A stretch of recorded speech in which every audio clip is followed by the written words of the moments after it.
ఈరోజు కార్తీక దీపం సీరియల్లో దీపా కార్తీకులు హాస్పిటల్లో తాతని చూసి తాత ఎలా ఉందని అడుగుతారు. నాకు బాగానే ఉంది, మీరు ఇంటికి వెళ్ళిపోండి. మిమ్మల్ని కానీ మీ తాత శ్రీమన్నారాయణ గారిని చూస్తే నాకు బ్లడ్ ఇచ్చిన సంగతి కూడా తెలిస్తే మిమ్మల్ని ఎట్టి పరిస్థితుల్లోనే క్షమించడు. మీరు వెంటనే ఇంటికి వెళ్ళిపోండి అని అంటాడు దక్షిణామూర్తి. సరే తాత, మేము వెళ్ళొస్తామని చెప్పేసి అక్కడి నుంచి బయలుదేరి ఇంటికి వస్తారు. ఇంటి దగ్గర బండి దిగుతూ, బావా నాకు చాలా భయం వేసేస్తుంది బావా అని అంటుంది దీప. ఎందుకు మరదలా భయం? మనకి నీకు నాకు అలాగని మా నాన్నకి తప్ప ఇంకెవరికి తాతకి బ్లడ్ ఇచ్చినందుకు సంగతి తెలీదు అనేసి అంటాడు కార్తీక్. ఇలా అంటూ ఉంటాడు. బయట నుంచి లోపలికి చూసేసరికి జ్యోత్స్న ఏమో, బావా రండి, ఏంటి బయటన అలా ఉండిపోయారు, తొందరగా రండి, మీకోసమే మేము ఎదురు చూస్తూ ఉన్నాము.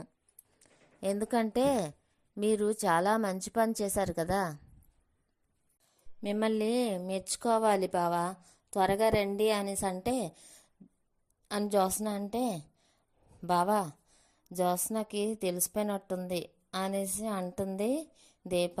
అవును తెలిసినట్టే ఉంది అనేసి అనుకుంటారు. ఈలోగా కార్తీక్ బేగా లోపలికి రండిరా, మిమ్మల్ని అప్రిషియేట్ చేద్దామనేసి జ్యోత్స్న ఇప్పటి నుంచో ఎదురు చూస్తున్నాం మేమందరం, బేగా రా అని చెప్పేసి అంటుంది సుమిత్ర. అయితే లోపలికి రాగానే, ఈరోజు ఒక ప్రాణాన్ని కాపాడారట కదా, అలాగని అందులో తాతకు కూడా భాగం ఇచ్చారట కదా అనేసి అంటుంది జ్యోత్స్న. ఎవరో దారిన పోయిన దానయ్యకు యాక్సిడెంట్ జరిగితే హాస్పిటల్లో చేర్పించి రక్తదానం కూడా ఇప్పించి ఆ మనిషిని బ్రతికించారంట కదా తాత చెప్పాడు అని జ్యోత్స్న అంటే, ఇందులో పొగడడానికి ఏముంది, అంత చిన్న చిన్న వాటి కోసం అంతగా పొగడాల్సిన అవసరం లేదు.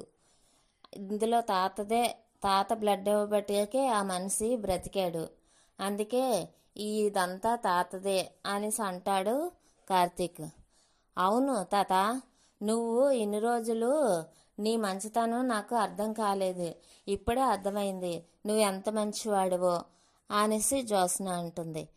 అదేంటి, నేనేమీ అంత చేయలేదు, ఒక మనిషికి ఏ పాజిటివ్ బ్లడ్ అవసరం పడింది, అందులో ఏముంది ఆ బ్లడ్ ఇచ్చాను, అందులో పొగడ్డానికి ఏముంది, ఒక మనిషి ప్రాణాలను కాపాడడం కంటే అంతకంటే ఇంకేముంది అని అంటాడు శ్రీమన్నారాయణ. అంత మమ్మీ, ఇప్పుడు నువ్వు తాతకి థ్యాంక్స్ చెప్పాలి అని అంటుంది జ్యోత్స్న. అదేంటి, ఎవరికో మీ తాత బ్లడ్ ఇస్తే మీ అమ్మ ఎందుకు థ్యాంక్స్ చెప్పాలి అని అంటుంది పారిజాతం. ఎందుకంటే కన్న తండ్రి ప్రాణాలు కాపాడిన వాళ్ళకి థ్యాంక్స్ చెప్పాలి కదా మమ్మీ, ఒక్క నిమిషం అనేసి అంటుంది జ్యోత్స్న. మమ్మీ తాతతో ముందుగా మాట్లాడదాం. తాత, దక్షిణామూర్తి తాతింటికి వెళ్దాం పద అంటుంది. వాడెవడో, వాడు నీకు తాత ఏంటి, వాడింటికి మనం వెళ్ళడం ఏంటి అని అంటాడు శ్రీమన్నారాయణ. నీకు పళ్ళు రాలబడతానంటుంది సుమిత్ర. దక్షిణామూర్తి నాకు తాతే కదా అని అంటుంది జ్యోత్స్న. జ్యోత్స్నకి అంతా తెలిసిపోయినట్టున్నదని శ్రీధర్ అంటాడు. మీరు సైలెంట్గా ఉండండి అని కాంచన అంటుంది. మనకేం తెలియనట్టే ఉందాం అంటుంది. అయితే మమ్మీ, నీకైతే మీ నాన్న చచ్చిపోయాడు అనుకోవచ్చు, కానీ తాతకు మాత్రం వియ్యంకుడు కదా అని అంటుంది జ్యోత్స్న. వాడు నాకు వియ్యంకుడేటి, వాడు పేరు కూడా తెలుసుకోవద్దు అని బాగా తిడతాడు శ్రీమన్నారాయణ. ఒకవేళ తాత దారిలోని ఏదైనా ఆ తాత నీకు కనిపిస్తే అంటే కా మాట్లాడను అంటాడు. ఒకవేళ అతనికి ఏదైనా బాగోపోయి నువ్వు సాయం చేయాల్సి వస్తే అని అంటే నేను చెయ్యను అంటాడు. ఒకవేళ ప్రమాదవశాత్తు ఏదైనా జరిగినప్పుడు నువ్వు కాపాడుతావా లేదా అంటే నేను వాడు చచ్చిపోయినా పర్లేదని అనుకుంటాను, కానీ వాడిని ఎట్టి పరిస్థితుల్లోని కాపాడను అని అంటాడు శ్రీమన్నారాయణ. నా కంఠంలో ప్రాణం ఉండగా నేను అతనికి సాయం చేయను అంటాడు శ్రీమన్నారాయణ.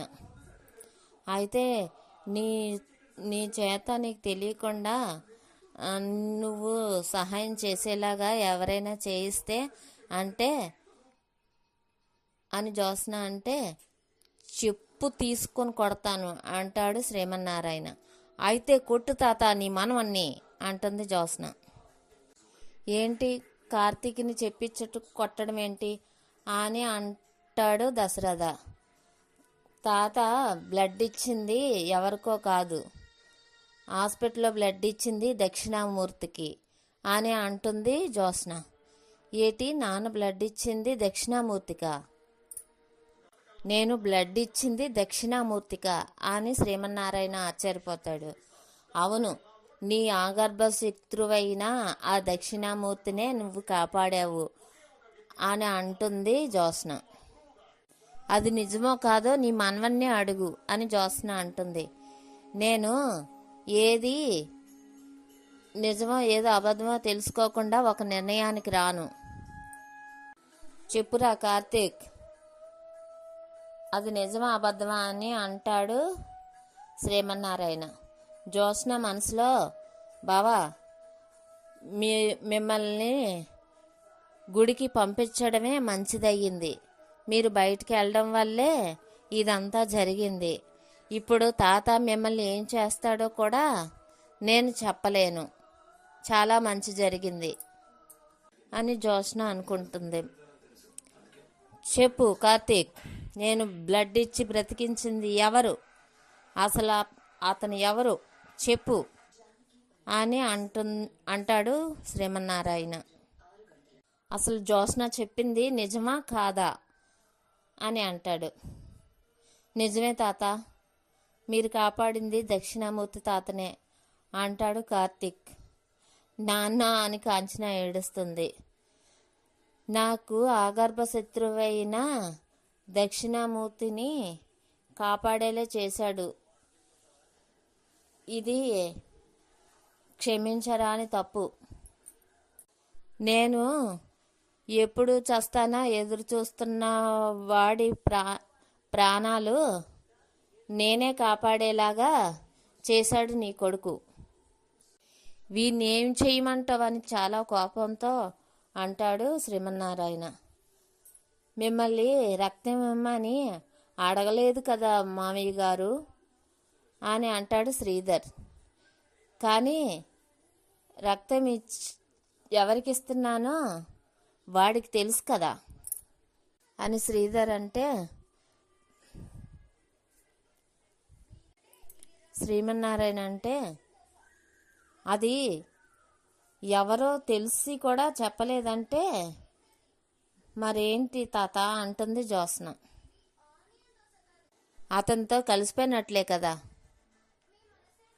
అని జ్యోత్స్న అంటే, జ్యోత్స్న అని అరుస్తాడు. అదే మాట నేను అంటానని శ్రీమన్నారాయణ అంటాడు. ఆ దరిద్రుని పిలిచిన తాత అని పిలిచిన నోరుతోటే నన్ను తాత అని పిలిస్తే నా ప్రాణాలు పోయినంత లాగా అనిపిస్తున్నది అని ఏడుస్తూ అంటాడు శ్రీమన్నారాయణ. నన్ను తప్పు చేశానంటావా తాతయ్య అని అంటాడు కార్తీక్. నువ్వు జీవితంలో క్షమించడాన్ని తప్పు చేసావు అని శ్రీమన్నారాయణ అంటాడు. దక్షిణామూర్తిని నువ్వు హాస్పిటల్లో జాయిన్ చేయడం మొదటి తప్పు. రక్తం ఇచ్చినా తెలిసినప్పుడు అది చెప్పకపోవడం రెండో తప్పు. జ్యోత్స్న చెప్పిన వరకు చెప్పకపోవడం మూడో తప్పు. ఇలా నువ్వు చేసినవన్నీ తప్పులే. నాకంటే గొప్పగా నువ్వు వాళ్ళని అర్థం చేసుకున్నప్పుడు నాకంటే ఎక్కువ వాడే అనుకున్నప్పుడు నువ్వు వాడింటికే పోరా, బయటికి పో అనేసి అంటాడు శ్రీమన్నారాయణ. అమ్మ సుమిత్ర, నీ మేనల్లుడు నా చేత తప్పు చేయించాడమ్మా అని అంటాడు. నాన్న అంటుంది కాంచన. ఇంక నేను క్షమించలేను, వెళ్ళిపో అని చెప్పేసి ఏడుస్తాడు శ్రీమన్నారాయణ.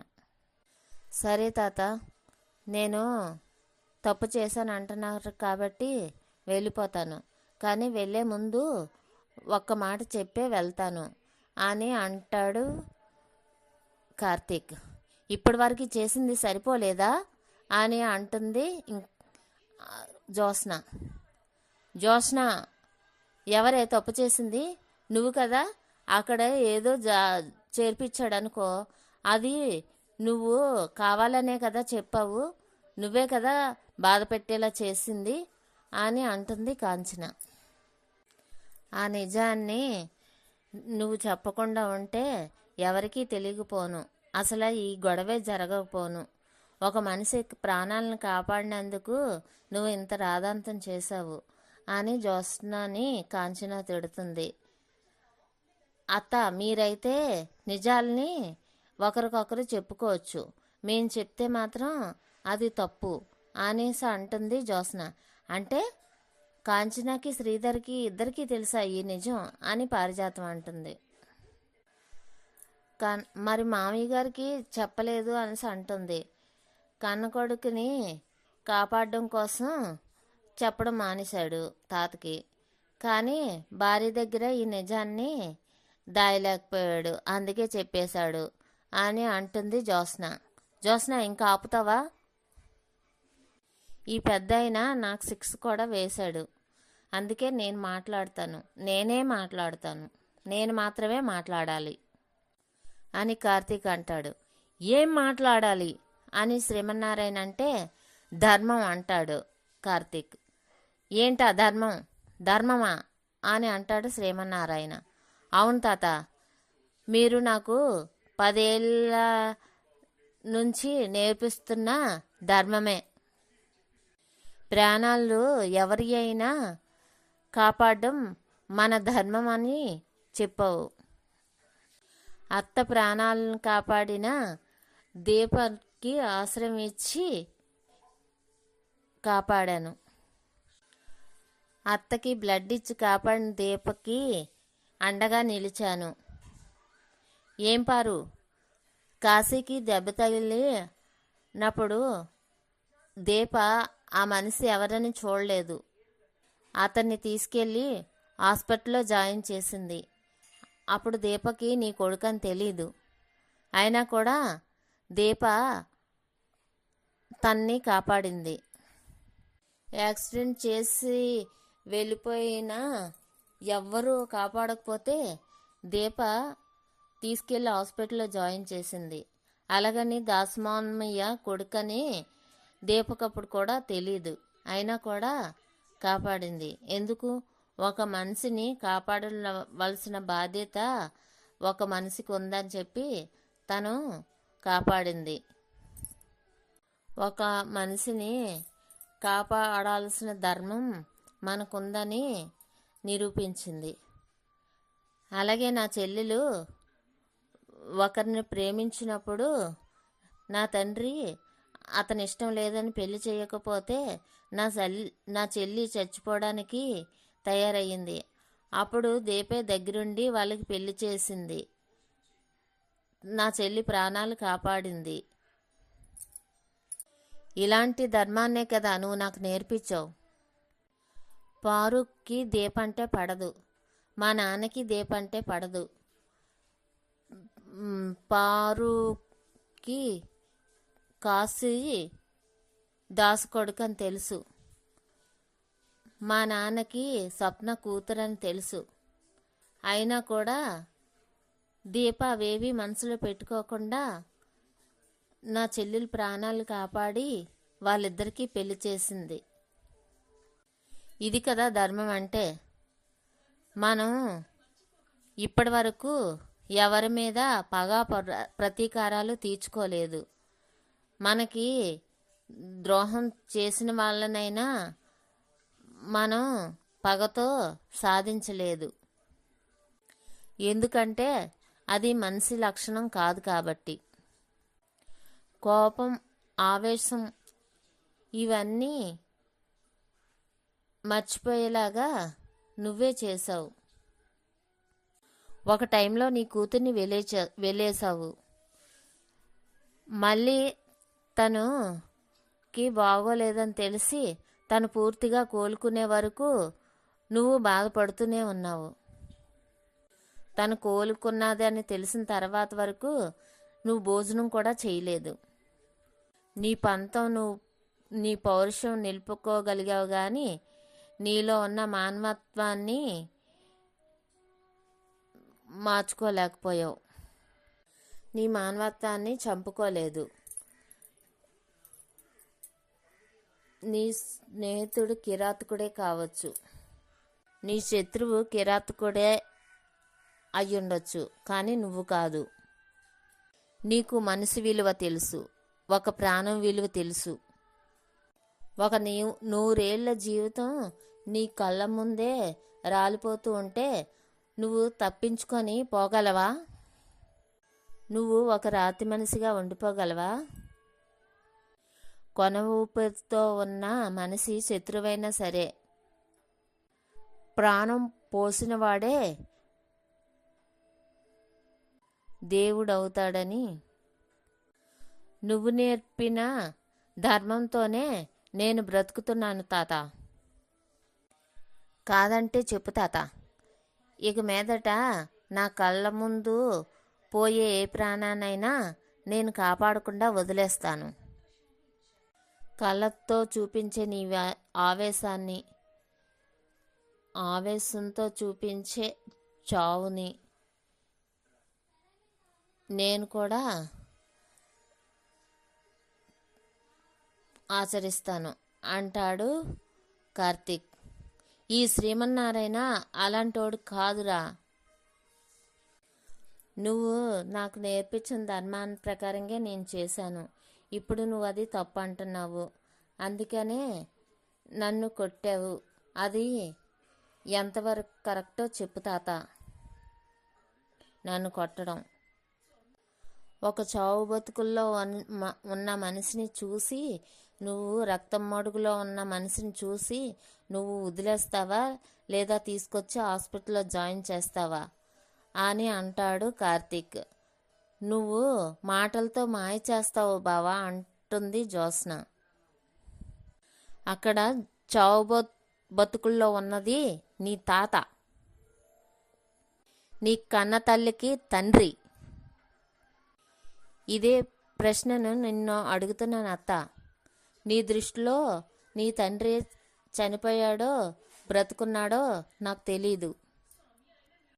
నీ కళ్ళ ముందే ఒక ప్రాణం పోతూ ఉంటే ఆ ప్రాణం పోతున్న వాళ్ళలో మనిషిని చూస్తావా లేదా నీ శత్రువుని చూస్తావా? నీకు జన్మనిచ్చిన తండ్రి చావు బతుకుల్లో ఉన్నాడు. గతంలో ఏం జరిగిందో నాకు తెలియదు కాబట్టి నేను దాని గురించి మాట్లాడను. కానీ నాకు తెలిసినంత వరకు ఈ ఇల్లు ఒక దేవాలయం. ఈ ఇంట్లో ఉన్న మనుషులందరూ మానవత్వం ఉన్నవాళ్లే తాత. దక్షిణామూర్తి తాత ఎలాంటి వాడో నాకు తెలీదు, కానీ ఈరోజు అతనికి బ్లడ్ ఇచ్చి ప్రాణాలను కాపాడావు, ప్రాణాలను పోసావు. నువ్వు నా దృష్టిలో చాలా గొప్పవాడివి అతనికంటే. నువ్వు రక్తం ఇవ్వకముందు ఆ మనిషి అని తెలిసినా కూడా నువ్వు రక్తం ఇవ్వకుండా ఉండవని నాకు తెలుసు, నా నమ్మకం. ఈ మాట అబద్ధమా చెప్పు, నేను ఇక్కడి నుండి వెళ్ళిపోతాను అని కార్తీక్ వాదిస్తూ ఉంటాడు. ఈరోజు ఎపిసోడ్ ఇంతటితో ముగుస్తుంది.